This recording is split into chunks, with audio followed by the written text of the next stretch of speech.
저희가 이제 외가 쪽으로 저랑 그 같은 학년인 남자 친척들이 한 둘이 있거든요. 저까지 3명이 있었는데요. 제가 11월 생이거든요. 근데 제 기억으로 한 명은 12월 생이에요. 그리고 또 한 명은 1월 생이에요. 근데 예전에는 1월이나 2월 있는 생일인 아이들은 좀 일찍 학교를 선택해서 들어갈 수 있었거든요. 그래서 11월, 12월, 1월 이 남자아이 3명이 같은 학년이 되었습니다. 근데 그러면 같은 학년이니까 친구잖아요. 근데 저희 외갓집이 뼈대 있는 집안이에요. 그래가지고 외삼촌들이 절대 그렇게 야, 너 이렇게 부르지 못하게 했어요. 뭐 당연히 이 1월생이야 12월, 11월 생한테 형 뭐 이렇게 부르면 되는데, 문제는 저는 한 달 차이밖에 안 나는 그 12월생도 저한테 형이라고 불러야 됐어요. 지금 생각해보면 억울했을 것 같아요. 근데도 늘 항상 만나면 형 하면서 이렇게 너무 잘 불러줬고, 근데 사실은 뭐 나이 차이 뭐 이런 생일을 떠나서 늘 만나면 같은 또래 이제 남자 셋이니까요. 얼마나 재밌게 놀았겠습니까? 그래서 어렸을 때는 이 외갓집에 가는 걸 제가 참 즐거워했던 기억이 있었습니다. 그런데 어느 날 외갓집에 갔는데요.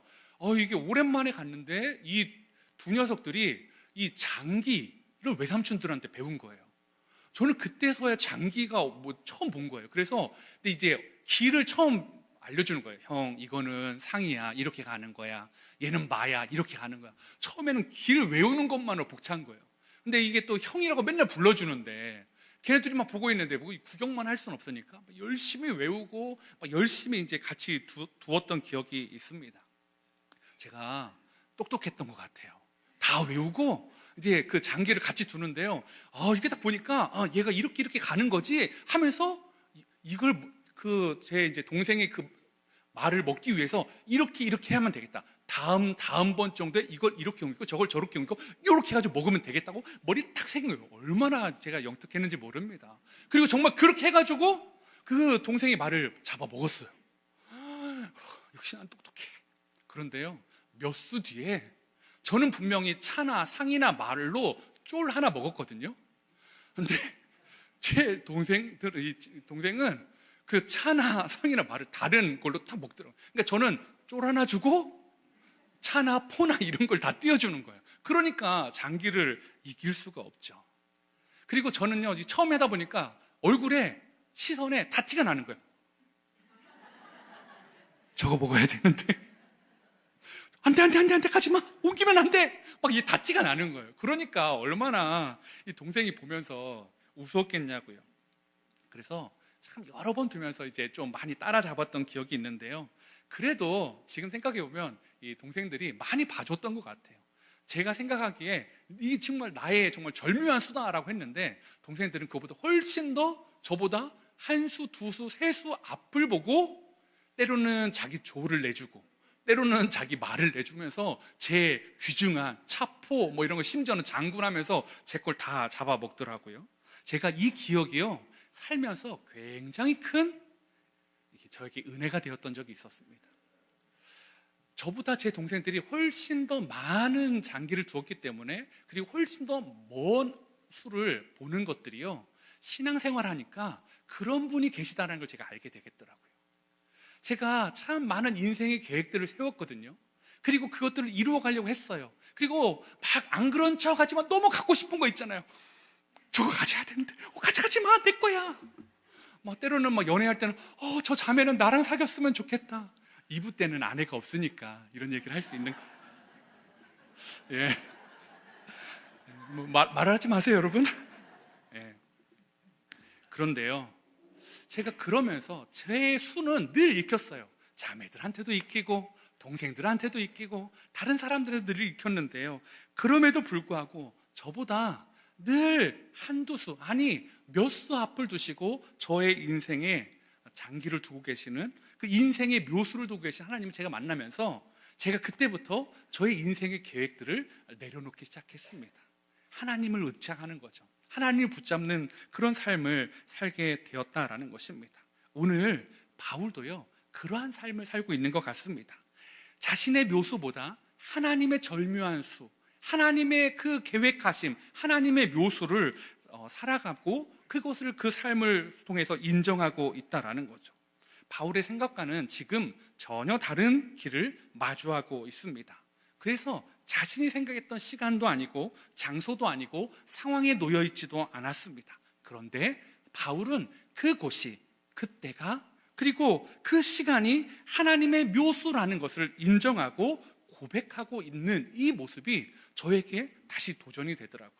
저는 이 인생에서 하나님의 묘수를 신뢰하는 이 바울의 모습들이 어떤 것이었을까를 오늘 좀 여러분들과 이야기해보고자 합니다.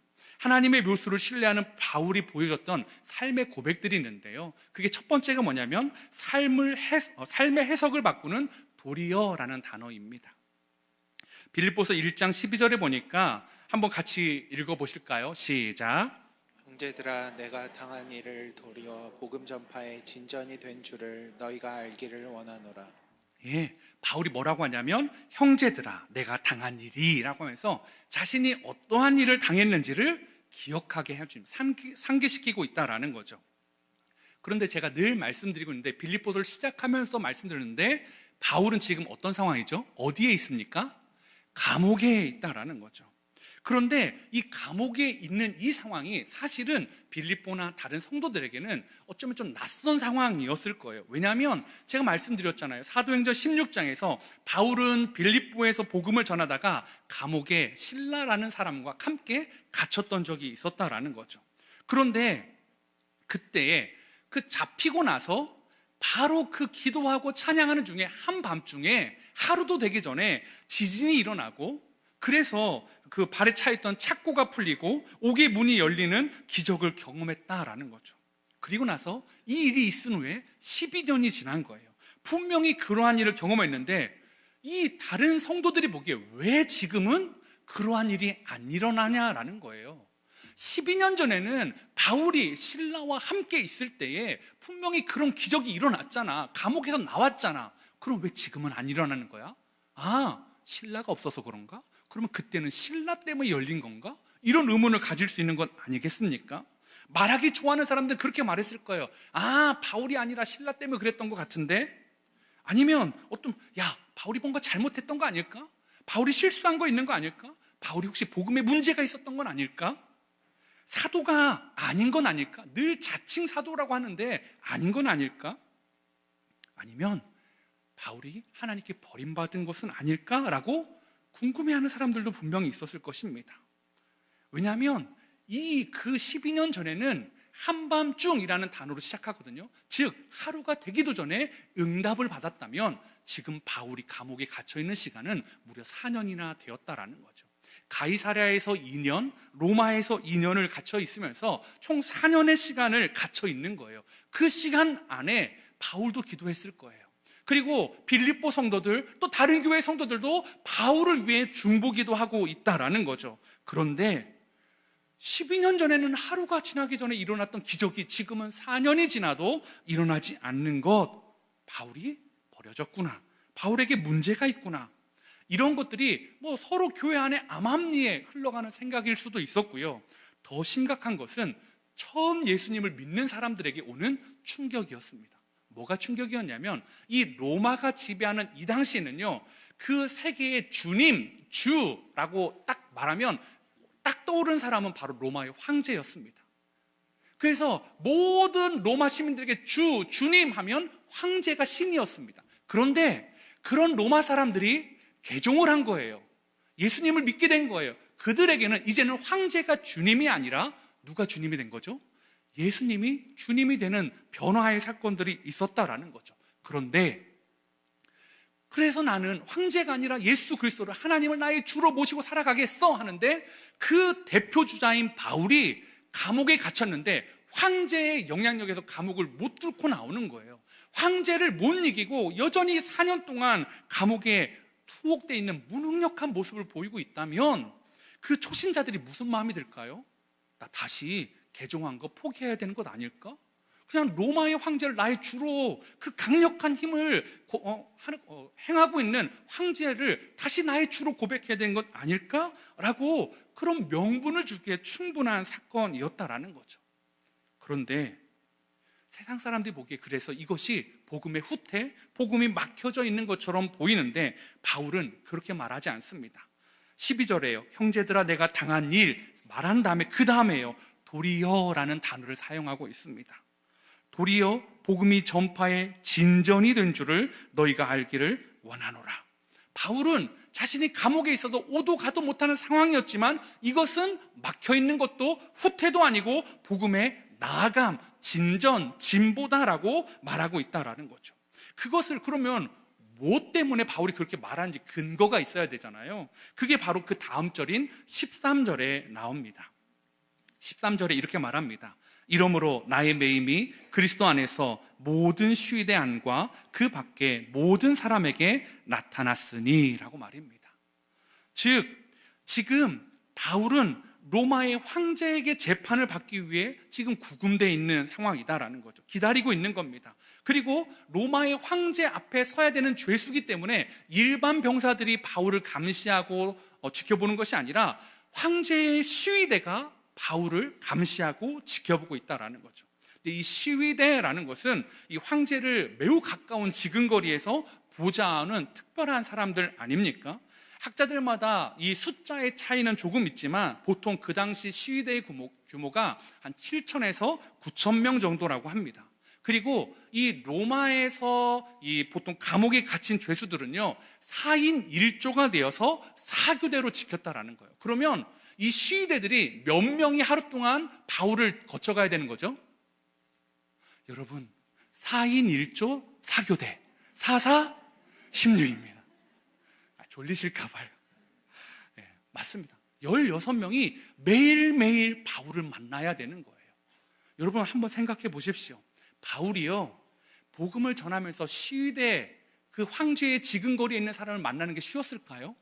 아니요, 그렇지 않았을 겁니다. 그런데 하나님은 바울을 감옥에 넣어서 바울이 가만히 있어도 16명의 시위대가 매일 번갈아 가면서 오는 그 일들을 하나님은 바울에게 너 이 사람들에게도 복음 전하고 나중에는 황제 앞에서도 복음을 전하게 될 거야 라는 그 일을 열어주고 계신다라는 거죠.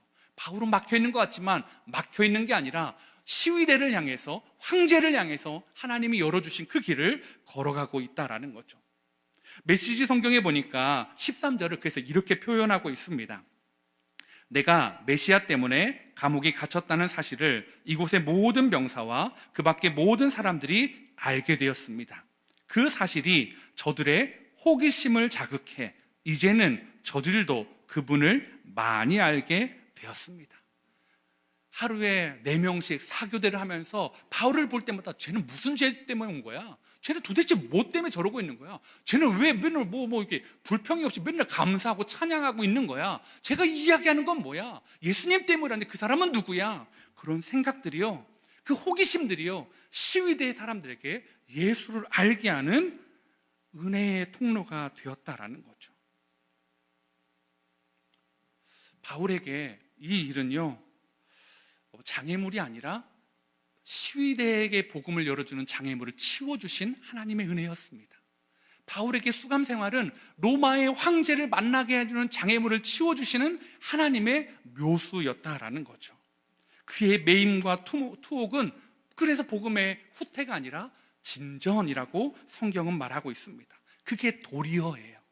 나의 상황은 이렇지만 이 상황을 도리어 복음의 진전으로 사용해 주시는 그 은혜예요. 여러분, 저는 바울에게만 이 도리어와 같은 은혜가 있다라고 생각하지 않습니다. 우리가 작년 특세 때 나눴던 인물이 요셉 기억하십니까?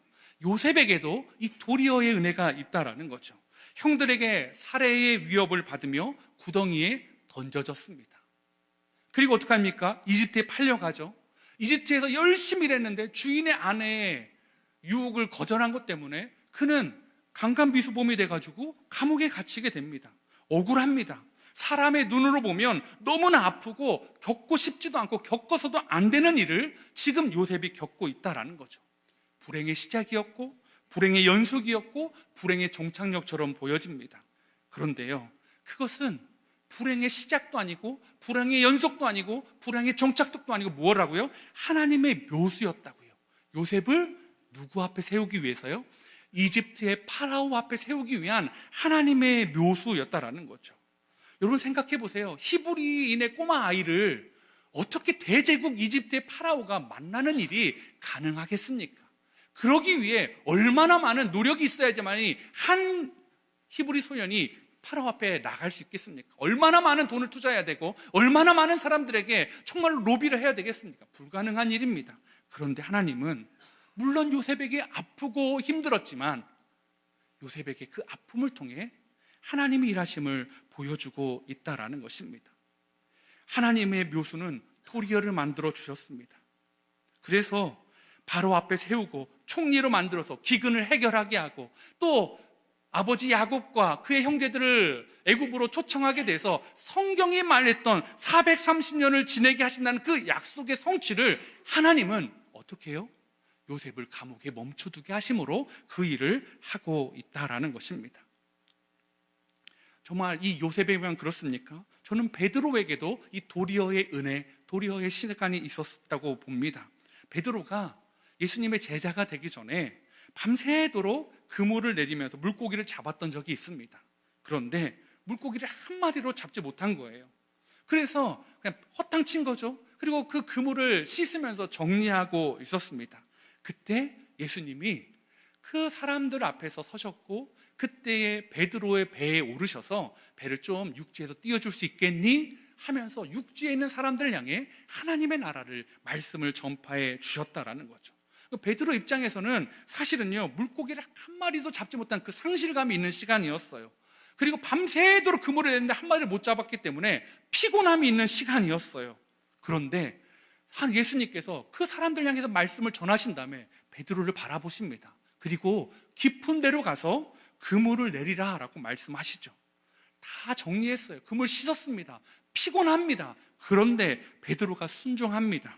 그리고 그물을 내리자 어떤 일이 일어납니까? 그물이 찢어질 만큼 고기를 잡게 되었다라는 거죠. 그의 헛수고가 예수님의 도리어를 만나자 그물이 찢어질 만큼 수확을 얻었다라는 거죠. 놀라운 건데요, 저에게 더 놀라운 도리어의 은혜는 그물이 찢어질 만큼의 물고기가 잡혔다는 게 아니더라고요. 누가복음 5장 5절인데요 우리 한번 성도님들이 한번 읽어주시겠습니까? 시작. 시몬이 대답하여 이르되 선생님, 우리들이 밤새도록 수고하였으되 잡은 것이 없지만은 말씀에 의지하여 내가 그물을 내리리이다 하고. 이 도리어 한밤중에 아무것도 잡지 못했던 그 시간, 그 도리어의 은혜가 찾아왔을 때 그물이 찢어지는 것도 은혜였는데 더 중요한 은혜가 뭐라고요? 말씀에 의지하여 살아가는 경험을 해보게 되었다라는 거죠. 이 이후로 베드로가 사람 낚는 어부가 됩니다. 말씀에 의지하여 살아가려고 애쓰는 사람이 되었다라는 거죠. 여러분, 오늘 저는 사랑하는 성도님 여러분에게도 통일한 바울이나 요셉이나 베드로에게 있었던 도리어의 은혜가 있는 줄 확신합니다. 생각해 보십시오. 내 수대로는 안 됐지만 하나님이 그 수를 역전시켜주는 것들이 얼마나 우리 삶 가운데 많았습니까? 우리의 신앙이, 우리의 믿음이 언제 전진합니까? 정말로 하나님의 은혜 가운데도 있을 때도 있지만 우리의 생각과 우리 다른 길을 만날 때 그때의 복음의 전진, 신앙의 전진이 일어나지 않습니까? 우리는 그것을 고난이라고 말합니다. 그 고난 가운데 내 생각대로 되지 않을 때, 내 의지대로 내 인생이 핸들링 되지 않을 때, 그러면 어떻게 해야 돼요? 사고가 나야 돼요. 망해야 돼요. 죽어야 돼요. 그런데 그런 일이 일어나지 않아요. 바울이 능력 없는 전도자가 그렇게 낙인 찍히지 않았습니다. 사도의 직분도 박탈당하지 않았습니다. 요셉 그냥 형장의 이슬로 사라지지도 않았습니다. 베드로도 마찬가지입니다. 이 모든 사람에게 도리어의 은혜가 있었다라는 거죠. 오늘 새해에 이 도리어의 은혜를 확신하는 저와 여러분 되기를 원합니다. 설교 준비를 하면서 내 안에 있는 도리어의 은혜를 많이 생각해 보게 되었습니다. 그러면서 문득 정말 감사한 도리어의 은혜가 생각나는데 그게 뭐였냐면, 제가 사실 지방에 있다가 신대원을 준비하려고 상경을 해가지고 교회를, 지방의 작은 교회만 다녔기 때문에 좀 좋은 교회를 다녀보아야겠다고 막 온누리교회, 사랑의 교회, 뭐 여러 교회들을 다 탐방하고요. 그래서 내가 배우고 말씀에 은혜 받고 싶었던 교회가 이 서울에 있는 사랑의 교회였습니다. 그러면서 이제 거기에 등록하고 청년부 활동도 하고요. 또 유년부 교사로 막 봉사하는데요. 그렇게 봉사 이제 하면서 제가 이제 신학교에 합격을 해가지고 신대원에 들어가게 됐죠. 너무너무 좋았습니다. 오카는 목사님의 꿀 같은 말씀도 너무 좋았고요.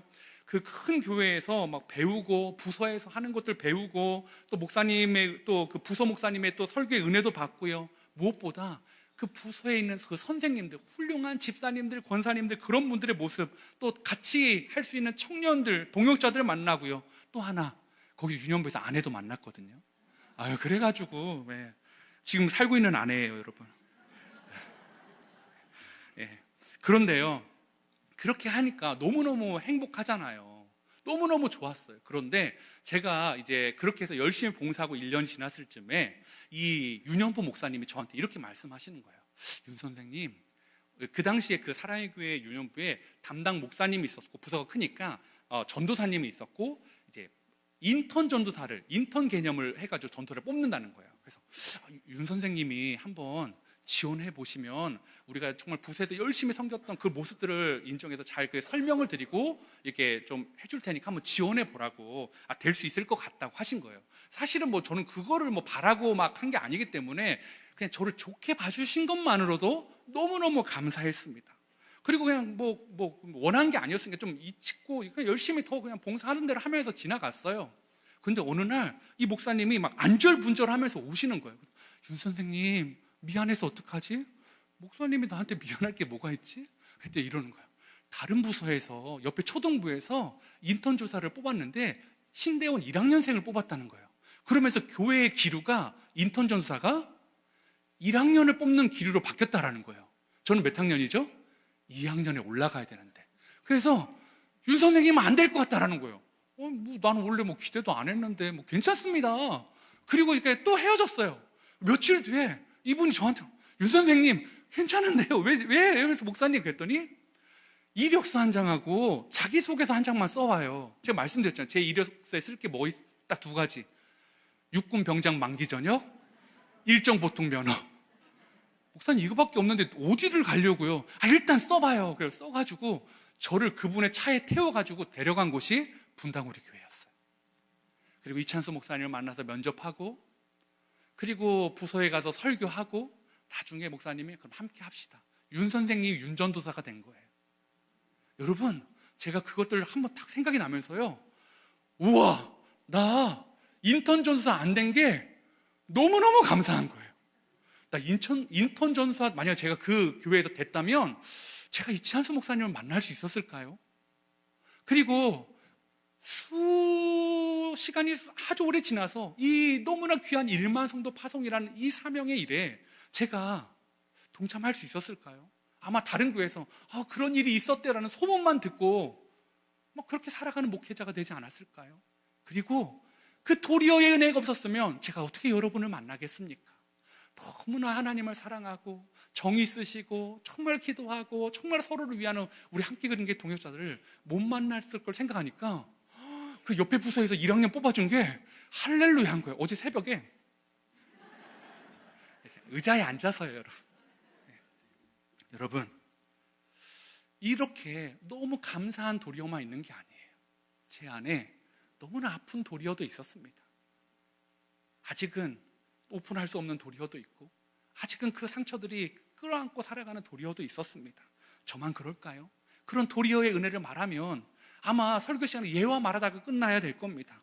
여러분, 저는 여러분에게도 이런 도리어의 시간, 도리어의 은혜가 있다라고 믿습니다.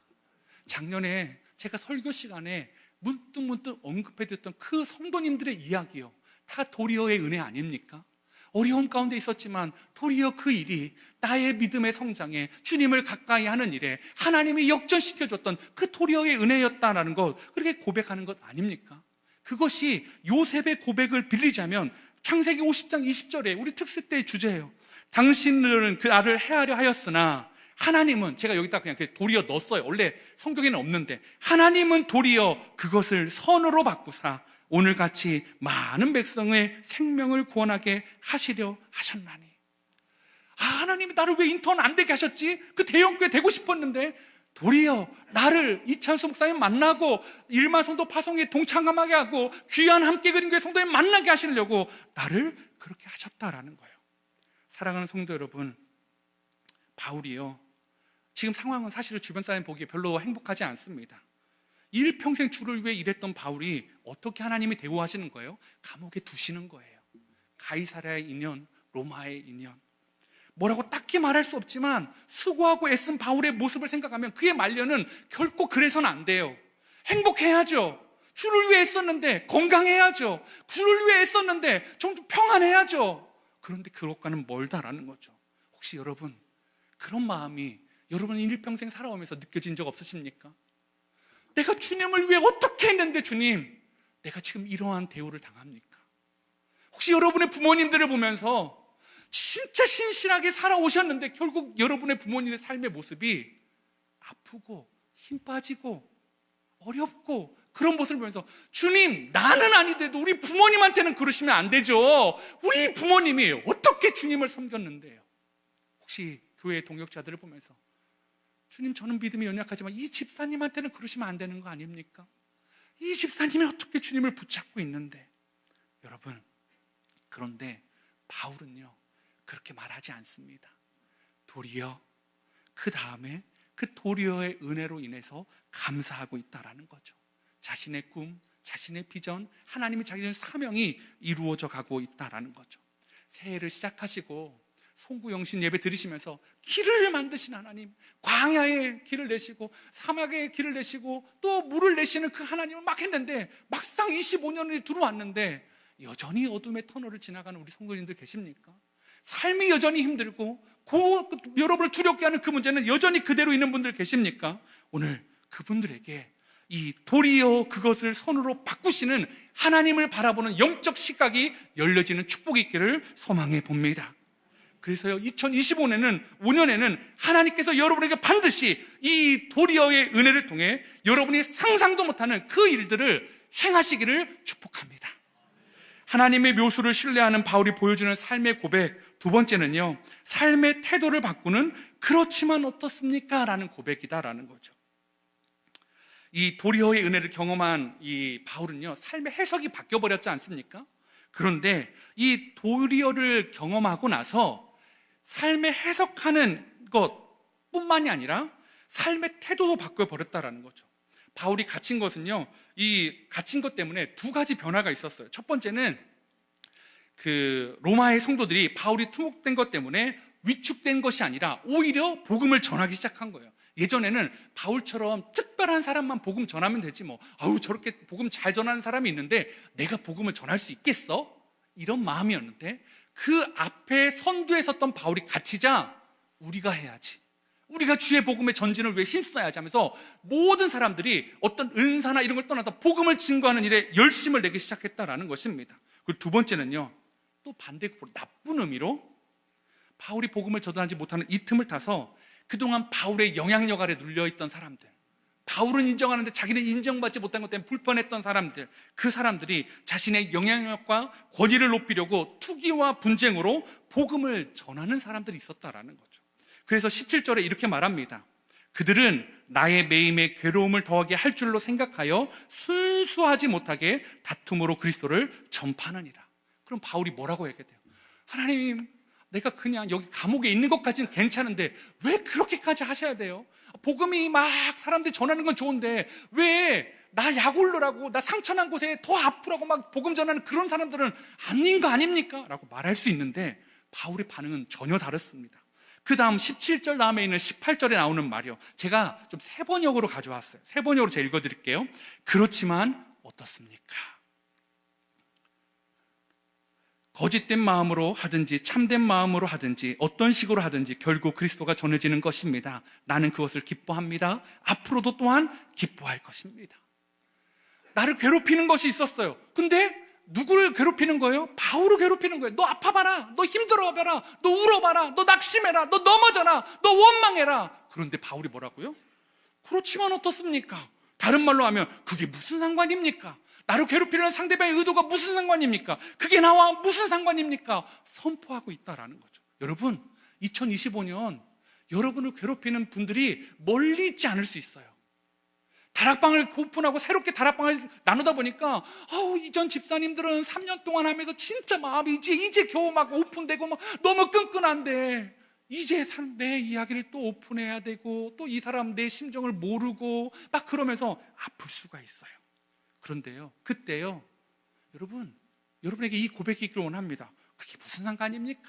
그 사람도 예수 그리스도를 이야기하고 있고 나도 예수 그리스도를 이야기하고 있는데, 그래서 바울의 태도가 바뀌어버려요. 원망이 아니라, 불평이 아니라 뭐라고요? 나는 그것을 기뻐합니다. 앞으로도 또한 기뻐할 것입니다. 제가 왜 이것을 세 번역으로 가져왔냐면 시제 때문이에요. 시제 때문에. 사실은 여기서 보면 이 시제가 뭐라고 말하고 있냐면 지금 나는 기뻐합니다. 그리고 앞으로 어떻게 될지, 석방될지 죽을지 나는 모르지만 앞으로도 계속해서 기쁠 것입니다라는 이 헬라어를 가지고 있다라는 거죠. 그래서 아까 세 번역에 나는 그것을 기뻐합니다, 앞으로도 또한 기뻐할 것입니다라고 말하고 있다라는 거죠. 여러분, 왜 우리가 대부분 살면서 실망하죠? 언제 실망하십니까? 그것은 내 중심으로 살아갈 때, 내 묘수들이, 나의 계산들이 어그러질 때 실망한다라는 거예요. 그런데 바울은 그렇지 않아요. 도리어의 은혜, 하나님의 묘수를 믿으니까요, 자신의 계획이 다 어그러졌는데, 그렇지만 어떻습니까? 나의 계획이 깨어지고 나를 괴롭히려고 의도적인 사람이 있음에도 불구하고 그게 나와 무슨 상관입니까? 나는 이곳에서도 복음을 경험하고 있고 복음을 증거하고 있고 복음의 전파됨으로 인하여 기뻐합니다. 사랑하는 성도 여러분, 저와 여러분이요, 올 한 해요 진짜 이 기쁨이 있길 원합니다. 정말로 우리 안에 그냥 나 중심, 그래서 내가 잘 될 때는 막 기뻐하는 게 익숙해요. 그런데 내가 잘 되지 않을 때 기뻐하는 방법을 잊어버리신 분들에게 이 2단계가 회복되기를 원합니다. 그렇지만 어떻습니까? 그것이 나와 무슨 상관입니까? 예수님 한 분만으로 충분합니다. 예수님이 나와 지켜주시기에, 도리어의 은혜를 해주실 걸 믿기에 나는 낙심하지 않습니다. 그래서 지금도 기뻐하고 앞으로도 기뻐할 것입니다 라는 그 고백이 선포되어지는 저와 여러분들 되기를 소망해 봅니다. 2025년 우리의 수로 살지 마시자고요. 우리의 수로 뭐 하나 잡아서 어떡하시겠다고요. 하나님의 묘수를 볼 수 있는, 하나님의 그 수에 승복할 수 있는 믿음의 눈이 저와 여러분에게 있기를 소망합니다. 그래서 하나님의 묘수를 신뢰하며 담대히 기쁨으로 살아가는 우리 함께 그린 교회 모든 성도님 되시기를 축복합니다.